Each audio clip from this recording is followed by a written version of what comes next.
আপনাদের দায়িত্ব। আপনারা যদি এই দায়িত্বগুলো পালন করেন, নিশ্চয়ই মাননীয় প্রধানমন্ত্রী শেখ হাসিনার যে স্বপ্ন জাতির দেখিয়েছেন, আমরা সেখানে পৌঁছাতে পারবো।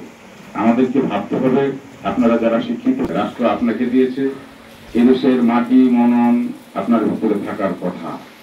অনুরোধ থাকবে, একটা প্রশ্ন থাকবে, নিজেকে জিজ্ঞেস করবেন আপনি কতটুকু দিয়েছেন। আমার মনে অন্তরের মধ্যে নিতে হবে।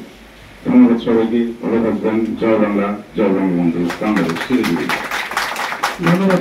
আমরা আশা করবো আপনার নির্দেশনাগুলো আমরা পালন করবো। স্যার, আমরা জানি কি চাই, but a man who does not play has lost forever him who will terribly miss him.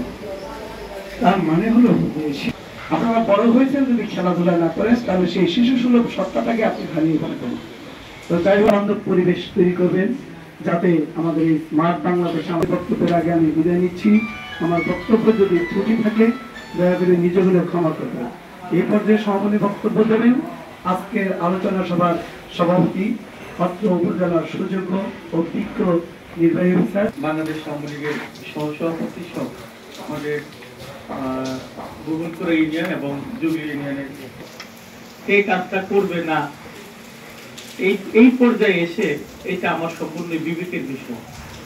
এই পর্যায়ে এসে এটা সম্পূর্ণ আমার ইচ্ছার বিষয় না। ধরে নিলাম আমাদের তো বাধ্য গেলে আমরা তো থাকি, এমনকি আমরা মেয়রকে ধরে ধরে বলবো যে আপনি অফিসে কি এই পর্যায়ে তাকে জনপ্রতিনিধি নির্বাচন করা হয়েছে, তার হিসাবে বেশ 5 বছর পরে তার জনগণের সাথে, কারণ আমাদের চেয়ারম্যান সাহেব যায় না, বা এইটা তাদেরকে ধরে ধরে নেওয়াটা আমাদের কাজ না।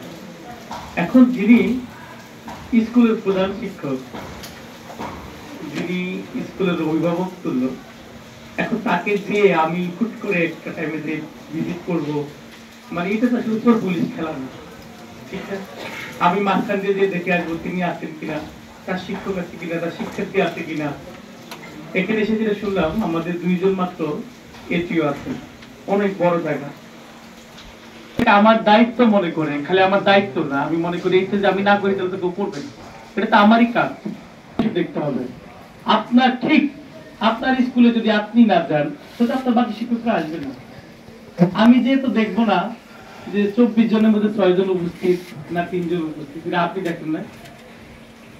আমি দুঃখের সাথে এটা বলার উদ্দেশ্য, আমি কিছু স্কুলে ভিজিট করেছি যাদের উপস্থিতি হার এত নিম্নমানের, এত অনেক গল্প শুনেছি আজকে যে আগে বিল্ডিং ছিল না, এটা ছিল না, কিন্তু আগে তো শিক্ষার্থী ছিল, টিচারদের মূল্যায়ন ছিল।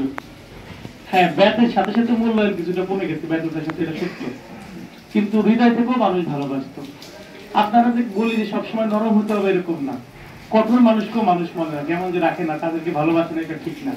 আপনি যদি ন্যায় তো ভাবে বলতে চাই, আপনারা এখন বছরে 75,000 টাকা পাচ্ছেন স্লিপের টাকা, বলেছেন এটা তো দেশের হাজার হাজার কোটি টাকা চুরির কাছে কিছুই না, কিন্তু একটা বিশ্বাস করবেন এই ক্ষুদ্র ক্ষুদ্র এটা কিন্তু বিশাল পরিবর্তন। আপনারা দেখবেন এসিল্যান্ড অফিস নিয়ে অনেক কথা হয়, থানা নিয়ে অনেক কথা বলে, সাব রেজিস্ট্রার অফিস নিয়ে অনেক কথা বলে, কিন্তু হাজার কোটি টাকা আরেক জায়গায় দেওয়ার জন্য ওটা নিয়ে কথা বলে না। কেন হইল? এর কারণ আপনি দেখেন আমি ব্যক্তি হিসেবে কিভাবে এফেক্টেড হচ্ছি, এইটা আমার কাছে গুরুত্বপূর্ণ। আমি তো হাজার কোটি টাকা নিয়ে চিন্তা করতে পারি না, আমি তো লক্ষ কোটি টাকা নিয়ে চিন্তা করি না। আমার কাছে চিন্তা হচ্ছে আমার জায়গায়, আমি যেমন জমিটা পাই না, আমি এসিল্যান্ড কিনে সমালোচনা করি। আমি ছোট একটা বিষয় নিয়ে থানায় গেলাম, সমাধান পেলাম না, তখন আমি থানা কিনে সমালোচনা করলাম। আমি সাব রেজিস্ট্রারের কাছে গেলাম, সমাধান পেলাম না, তখন আমি। কিন্তু আপনার দেখেন আরো অনেক বড় ডিপার্টমেন্ট যারা হাজার কোটি টাকা নিয়ে কাজ করে, তাদের কাছে কোনো বক্তব্য আছে থাকে। কিন্তু এটা বিষয় হচ্ছে আসলে আমি কিভাবে এফেক্টেড হচ্ছি, জনগণ কিভাবে এফেক্টেড। এই জন্য ক্ষুদ্র ডিপার্টমেন্টের কাজও অত্যন্ত গুরুত্বপূর্ণ, আপনি কিন্তু এইভাবে দেখবেন।